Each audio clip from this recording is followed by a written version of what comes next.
The first half hour talking about the Mets and the crazy week it's been, and nobody better to talk about that with us than Tim Healey. He's the Mets beat writer for Newsday, also an author. He wrote Hometown Hardball, and Tim joins us right now on Over the Top Sports Radio. Tim, how you doing today? Excellent, thanks. How are you guys? Better than the Mets right now. It's been a crazy week on the field and then off the field.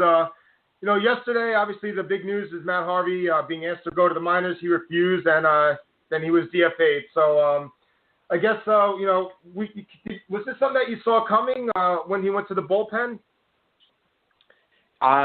I considered it a possibility, but I was surprised that it happened as quickly as it did. I certainly wasn't expecting it when Sandy Alderson walked into the press conference room yesterday. Yeah, Tim, and speaking of Sandy, I wasn't there, obviously, but all the reports, it seemed like he was pretty emotional making that announcement. Was that the impression that you got also?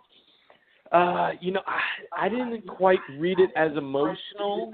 Maybe it was a little emotional. I thought he was sullen, subdued. He's always an even-keel, soft-spoken guy, not really very fiery. Maybe we saw that yesterday to a little bit more of an extreme degree, given the magnitude of the decision, not necessarily relative to this year's team, because the Mets are a better team without Matt Harvey right now, but just in terms of the bigger picture of, wow, like they really DFA'd Matt Harvey. Yeah, it's tough to believe as a lifelong Met fan. Still really can't get over it. Do you think that the whole San Diego and the drinking thing, do you think if that didn't happen this week, we would be talking about Matt Harvey being DFA'd? I don't think it really played a role because honestly, like, who cares if he goes out and socializes? Like, yeah, it's a weird look because L.A. is a little bit away from San Diego, but I think the bigger picture was Matt Harvey being terrible at his job of pitching as opposed to anything he did off the field. Yeah, I think it was a bit of a mix. I think they had enough of his off-field issues and his partying, and then him not performing well either doesn't really help him. How long do you think it's going to take for him? It didn't help. Yeah, that's what I'm saying. It doesn't help when you're not pitching well and you're going out partying. That's not a good look. But how long do you think it's going to take for him to get a job somewhere else? Oh, that's a good question. They've got 7 days to try to trade him. I don't think, whether or not they work out a trade, I don't think it'll take much longer than that for him to land somewhere because, as Sandy alluded to yesterday, somebody's going to take a chance on Matt Harvey. Somebody's going to think they can figure it out. The Rangers who employ Dan Warthen are certainly candidates there, but we'll see how quickly that all sorts out. Somebody's going to take a chance on him. Somebody thinks it's going to work out. Do you think he's going to work out somewhere else? I don't think so because he's shown no hint really of anything. His velocity's way down. Dave Island alluded to it yesterday in that he's not a great pitcher in the sense that how to attack batters in the way that will keep them off guard, or catch them off guard, keep them off balance. He's always been, at his best, he was always a pure stuff guy. Blow the fastball by him. Nobody had a chance at a slider. And now those weapons are gone, and he doesn't really know how to kind of evolve like we've seen other guys do in the past, Randy Johnson, CC Sabathia. Guys who lost their fastball. Bartolo Colon, a great example. So he's going to have to really learn how to pitch if he wants to keep pitching. Newsday Mets beat writer Tim Healey joining us today. And Tim, my last one about Matt is, do you think this is as much, I don't want to say mental, but maybe a little bit of that arrogance that made him so great, and maybe kind of being defiant too, that he doesn't, change the type of pitcher he is, like a Bartolo Colon maybe did, that he's not willing to do that, and he thinks he could still go out and be the Dark Knight. Maybe it's as much that as it is physical, as far as his problems on the mound. I think the biggest problem are physical ones, the thoracic outlet surgery being a huge thing, but there also very well could be some hubris involved. Absolutely. If you put the ego aside, then maybe you adjust to the bullpen better. Maybe you are open to going to the minors and figuring stuff out, a la Cliff Lee or Roy Halladay, as Mickey mentioned yesterday. But RV obviously not very into those ideas. Yeah, and let's talk about another Mets pitcher. Let's talk Jacob deGrom. Sure. It was the Daily News, actually, that came and said he was going to miss 4 starts, and now deGrom the other day said no, he thinks he's going to make Monday's start. Do you is that the latest that you've heard? Do you think he's making Monday's start?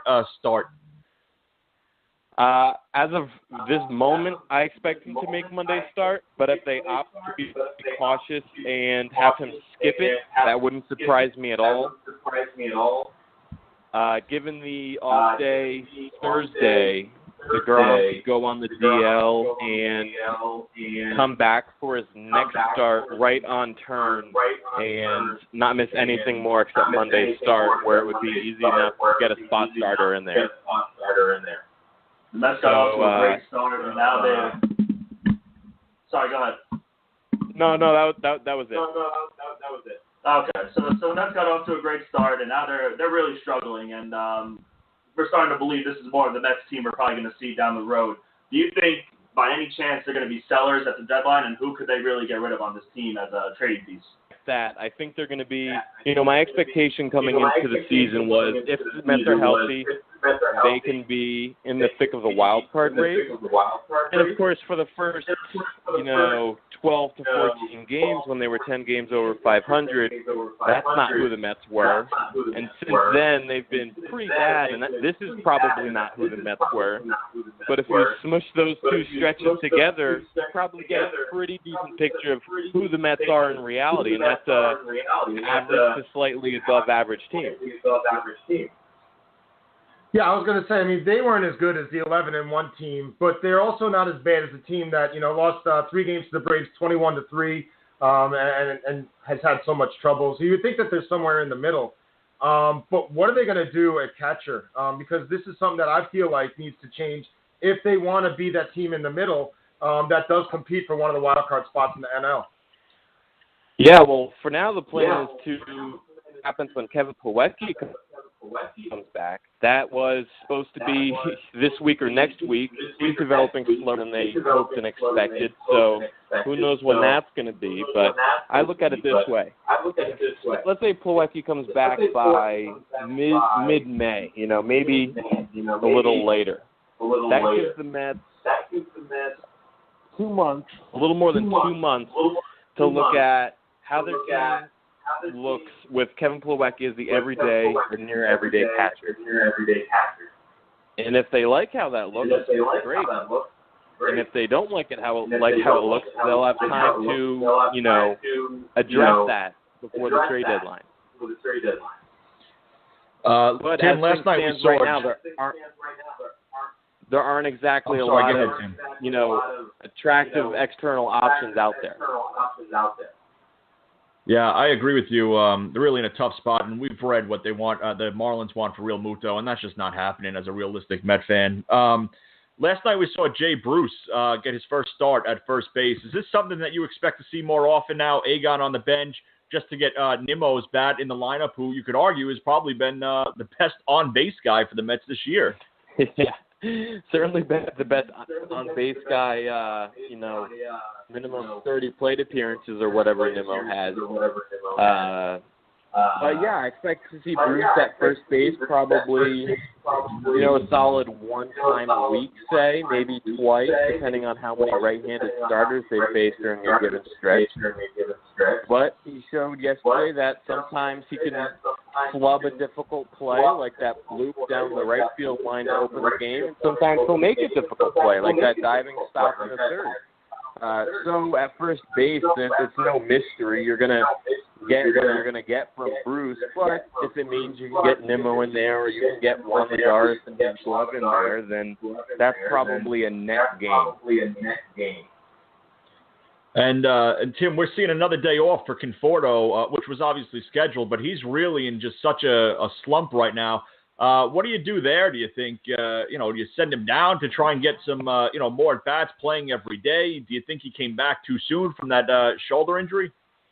Yeah, that's a really tough one. And that hadn't really crossed my mind, the idea of maybe sending him down for a stint, until last night when he went 0 for 5 with 4 strikeouts. And really nobody has any answers except, his timing is off, which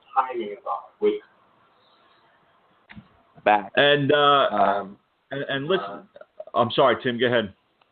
That's all right. Yeah. We keep losing you in and out there.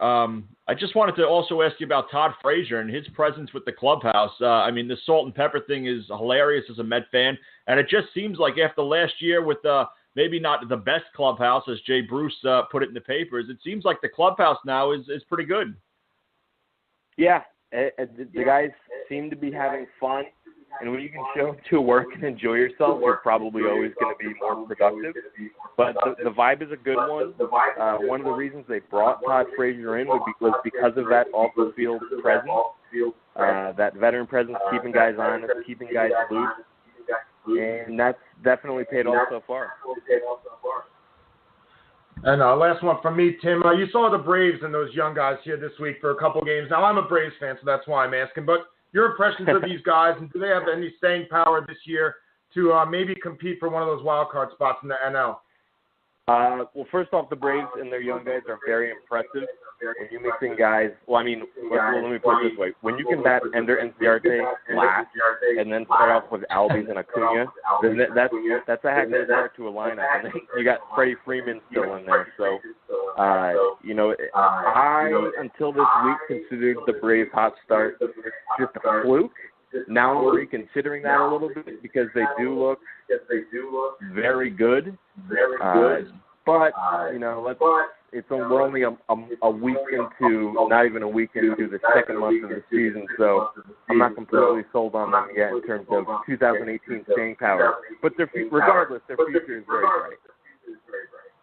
Yeah, well, I agree. I'm worried about them through the dog days, too. And we think Washington will still, in the end, be comfortably ahead in the National League East. Tim, thank you so much. Wrote a book, Hometown Hardball. You can find it.